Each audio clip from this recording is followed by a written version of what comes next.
SN Singh साहब, आपको चर्चा में शामिल करता हूं। आपने देखा ही होगा रंजीत मिश्रा जी ने कैसे आप पे सवाल उठाए। अगर वाकई में देश की तमाम विपक्षी पार्टियां ईवीएम को लेकर सवाल उठा रही हैं या वीवीपैट की 100% गिनती को लेकर अपील कर रही हैं, तो क्यों नहीं मान जाता है चुनाव आयोग? बीजेपी इसको लेकर क्यों आपत्ति जताता है?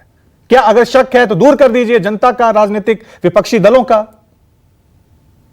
देखिए, मिश्रा जी ने जो कहा, आपने सवाल एक पूछा था। आपने कहा भारतीय जनता पार्टी नहीं, कांग्रेस अभी कल अपने घोषणा पत्र को ले आती है और उसमें कहती है कि नहीं, हम ईवीएम से चुनाव कराएंगे, जबकि कांग्रेस के प्रवक्ता यहीं पे कह रहे हैं कि हम जो है तमाम देशों में ईवीएम से चुनाव नहीं होता है। स्पष्ट ये नहीं पा रहे। मैं तो कह रहा हूं, बुखार नापने के बहुत सारे तरीके होते हैं, वो पता चल जाता है कि बुखार है कि नहीं है। इसी तरह से चुनाव में जब हम जाते हैं तो न्यूज 24 के माध्यम से अगर कई दर्शक खड़े हैं, वहां हाथ भी उठाया जाता है, तो सब लोग देख रहे हैं कि लोग भारतीय जनता पार्टी को मत कर। तो मुझे नहीं लगता है कि ईवीएम पर सवाल उठाकर ये माहौल पैदा करना कि जब विपक्षी पार्टियां हार रही हैं, क्यों ईवीएम के रास्ते हार रही है। बार बार आप देखें कि 5 राज्यों का चुनाव हुआ था। 5 राज्योों के चुनाव परिणाम में कांग्रेस के लोगों ने कहा हम चुनाव इसलिए हार गए क्योंकि ईवीएम के नाते हम चुनाव हार गए, और वही कांग्रेस के लोगों ने कहा हमको 10% वोट ज्यादा मिला है। तो मुझे लगता है कि चुनाव आयोग एक स्वतंत्र संस्था है, स्वतंत्र एजेंसी है, वो इस पे जवाब देगी। और जो भी मांग है, चाहे विपक्ष की मांग हो या किसी की भी मांग हो, स्वतंत्र एजेंसियां पारदर्शिता से उसको स्पष्टीकरण कोर्ट में भी देंगी और आपको भी देंगी। तीसरी बात मैं कह रहा हूं कि चुनाव आज से तो हो नहीं रहा, चुनाव पहले से भी हो रहा। और चुनाव में चाहे भारतीय जनता पार्टी मांग करती हो, चाहे कांग्रेस मांग करती हो, चुनाव में जब हम जाते हैं तो कर्नाटक में चुनाव आप जीत जा रहे हैं, हिमाचल में आप चुनाव जीत जा रहे हैं, और राज्यों में जहां आप चुनाव जीत जा रहे हैं वहां किस चीज से चुनाव हुआ? वहां हाथ उठाकर चुनाव हुआ नहीं, बैलेट पेपर से चुनाव हुआ नहीं, ईवीएम से चुनाव हुआ। लेकिन सिंह साहब आप कह रहे हैं कि चुनाव हो रहे हैं।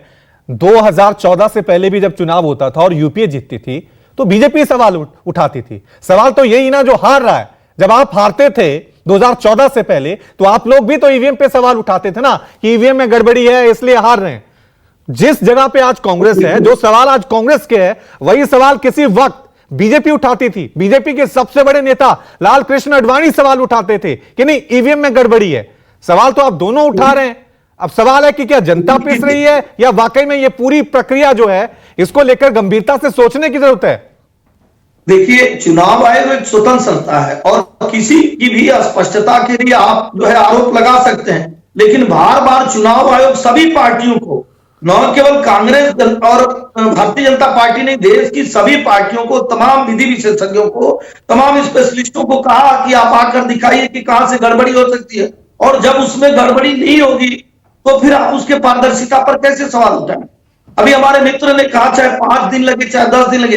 अरे आप बताइए कि चुनाव आयोग ने ही कहा 5%, और एक जगह नहीं, सभी लोकसभा, सभी विधानसभा के 5% जो ईवीएम मशीन होती है उसका वेरिफिकेशन होता है और उसमें पाया जाता है कि नहीं। लेकिन अगर शक है, अगर किसी को शक है तो क्या दिक्कत है? 100% चुनाव अभी हजारों करोड़ रुपए खर्चता है, 1000 करोड़ और खर्च हो जाएगा, लेकिन उसमें कोई शक नहीं रहेगा देश की राजनीतिक पार्टियों को। देखिए, अगर चुनाव आयोग को लगता है, चुनाव आयोग को लगता है कि विपक्ष की मांग हो, हालांकि विपक्ष तो ऐसी ऐसी मांग करता है जिसको कोई पूरा नहीं कर सकता है।